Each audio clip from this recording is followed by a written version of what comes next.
In the trauma ward of St. Althea Memorial Hospital, life and death were not metaphors. They were roommates.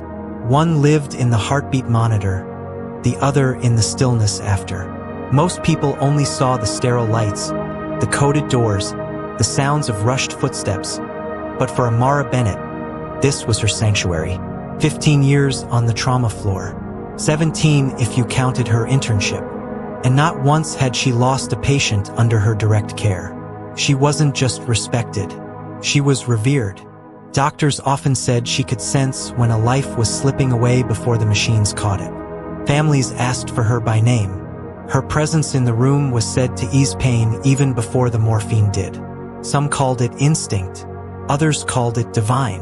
But Amara never let the praise distract her. Because in her mind, she was still the girl who watched her mother die in an ER that didn't believe she was worth saving.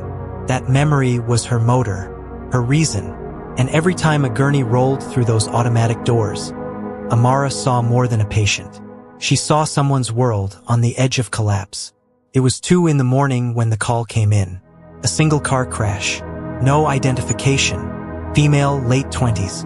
Unconscious. Bleeding internally. Possible spinal trauma. The staff moved with clinical rhythm. The attending shouted orders.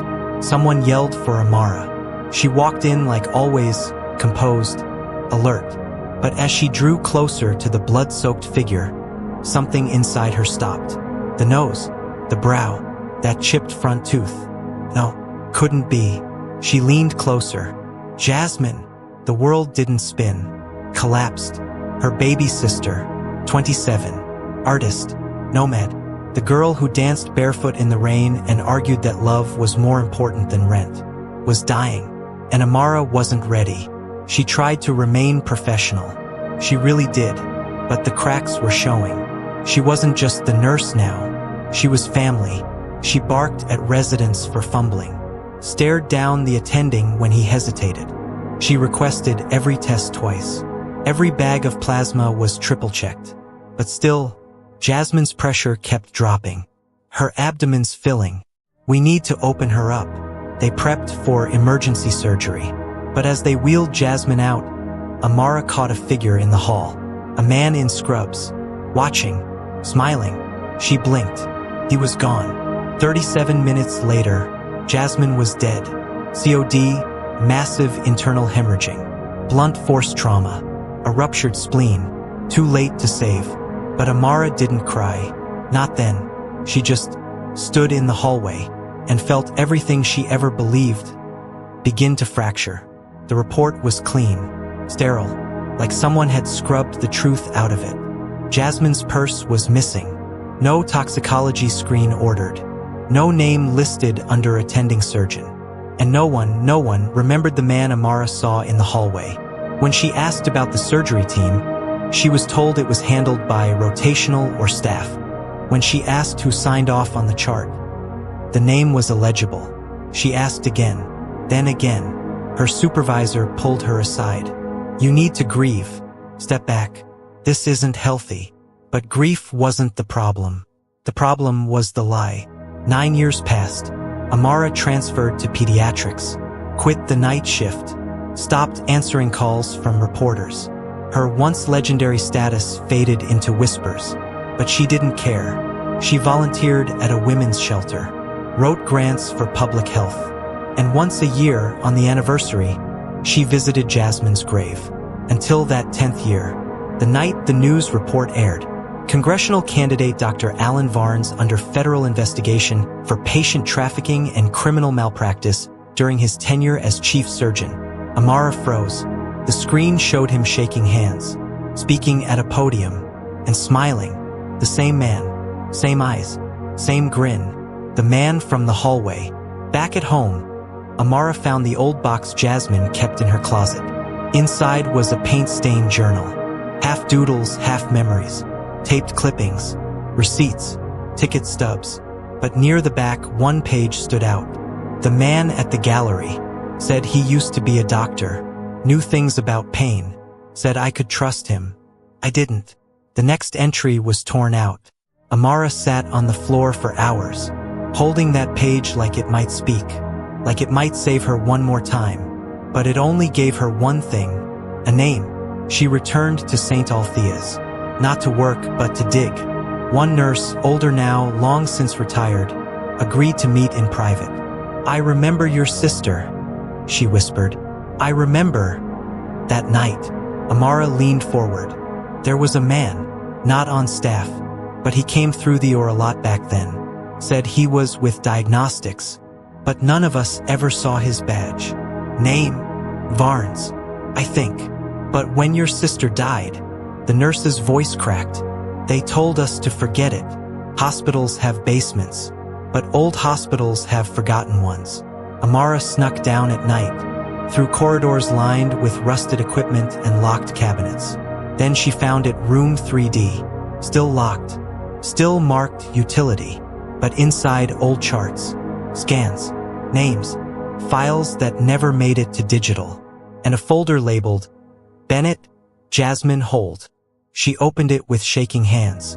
Inside, pre-op scans, surgical photos, a waiver form, signed by someone else, and a note, "Do not attach to main file, unstable next of kin." Amara dropped the folder. That wasn't medicine. That was a cover-up. Inside the folder, tucked behind Jasmine's photos, was a stapled sheet, faded and water-stained. It was a list, names, dates, diagnoses, all women, all around Jasmine's age, all marked with red ink, deceased. Some had brief notes, no family contact, homeless, no ID, consent acquired via sedative, procedure failed, dispose. Amara felt bile rise in her throat. This wasn't just Jasmine. This was a pattern, and it stretched back years. She copied every name, every date. This time, she wasn't going to heal the wound. She was going to expose the infection. Amara met a lawyer. His name was Victor Hale, civil rights attorney, former med malpractice litigator, known for cases that made headlines and enemies.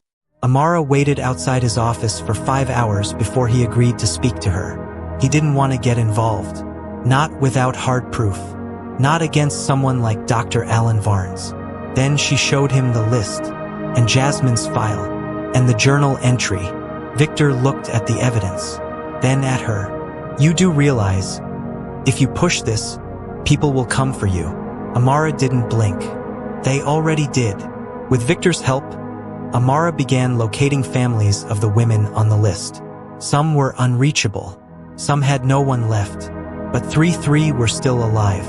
One was in a recovery center.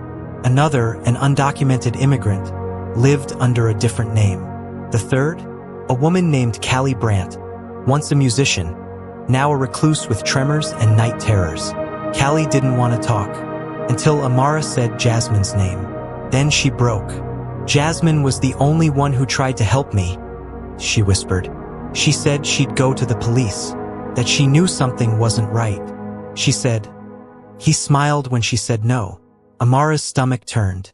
The same words, from both women. It wasn't coincidence.